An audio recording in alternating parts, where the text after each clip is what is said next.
Hi everybody, welcome to my treasure book series. This one is in the Hall of Fame of treasure books. Let's go back to American cooking around 1984. There was a gentleman, a gentle giant of a man named Paul Prudhomme.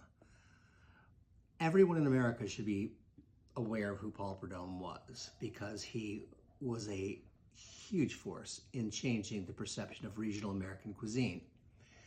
I was a young cook and I had just come out of Key West and landed in the town pretty much where I was born, back around the family, and gotten a job in suburban Lake Forest, hired by Gordon Sinclair. And I've talked about him before, and I'm sure I'll be talking about him again.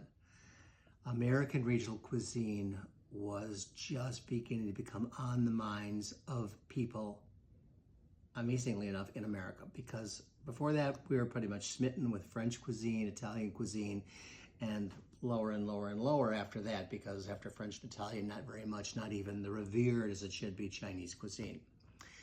But something about New Orleans and something about Commander's Palace, the restaurant in New Orleans that Paul Prudhomme brought to fame, changed the scene.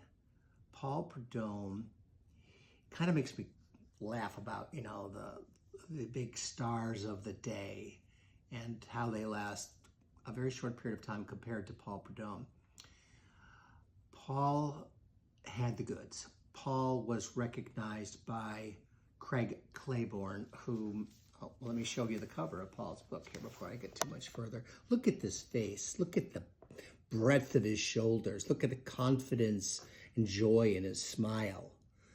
This was a man who adored cooking, not just lived it or loved it, he adored it. He had a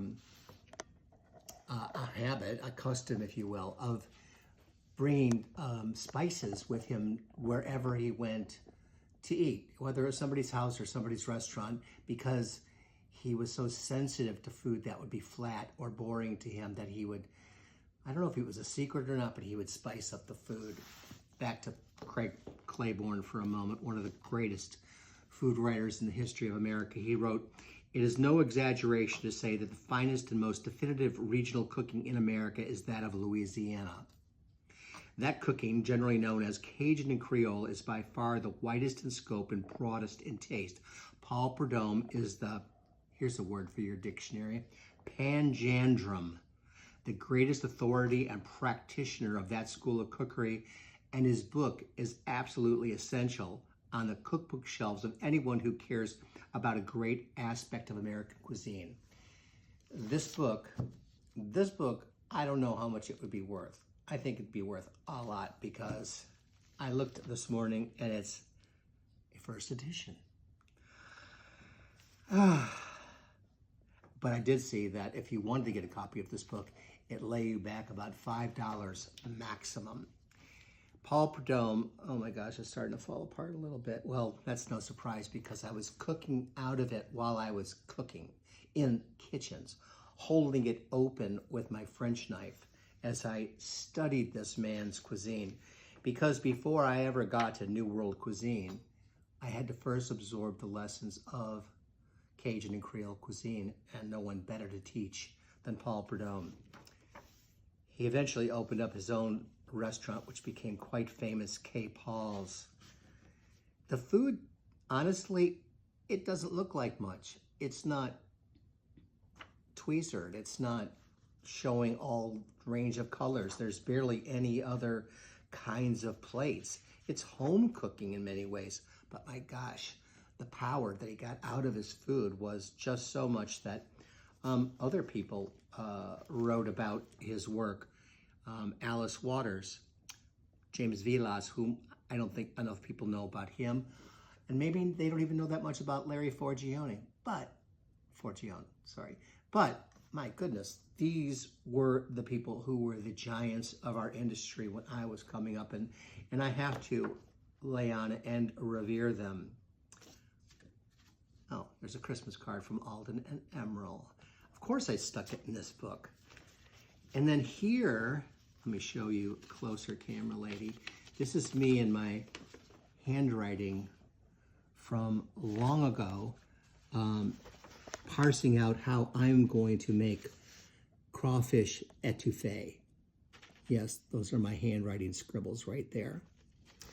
I had the honor to be awarded the Madrid Fusion Award in, gosh, I'm not going to remember the year, 2006, obviously in Madrid. The other people who received that award in Madrid with me for being heralded as the founders of the new American cuisine included Paul Prudhomme and Alice Waters and Mark Miller. Cell phones and the ubiquitous nature of cameras in your pocket were not quite the thing yet. Even then, not quite the thing. But thankfully, someone did have a camera, or who knows, maybe a cell phone, and took this photo, which I'll treasure for always. That is myself with Chef Prudhomme, looking just dapper as can be. He was sitting in a wheelchair because that is how he got around toward the end of his life, but dressed to the nines and eyes twinkling and showing the love of life, of being in this world and being joyous about it. No doubt about it. Paul Prudhomme, one of the greatest to ever come along, and where Chef White's, his company still carries on, Cajun Magic, and more than that, for me anyway, the lessons of Cajun and Creole cookery as taught by Paul Prudhomme still carry on as well. I don't know if you have this book in your library, but if not, I highly recommend that it joins your treasure books, as it always will be in mine as such. And God bless you, Paul, up in heaven. And I hope to see you there one day. Take care, everybody. I'll talk to you soon.